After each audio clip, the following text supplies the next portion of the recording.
கண்ணம் செந்தாமரை சிந்தும் முத்தம் செந்தேன் மழை கண்கள் இன்பக் கடல் குரல் தான் கொஞ்சும் புல்லாங்குழல்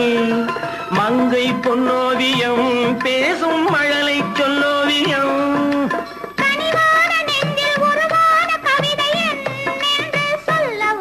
நான் அளவோடு ரசிப்பவள்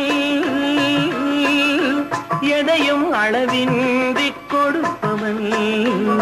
அன்பின் அழகோடு தழுவி உறவோடு பழகி உயிராக நினைப்பவன்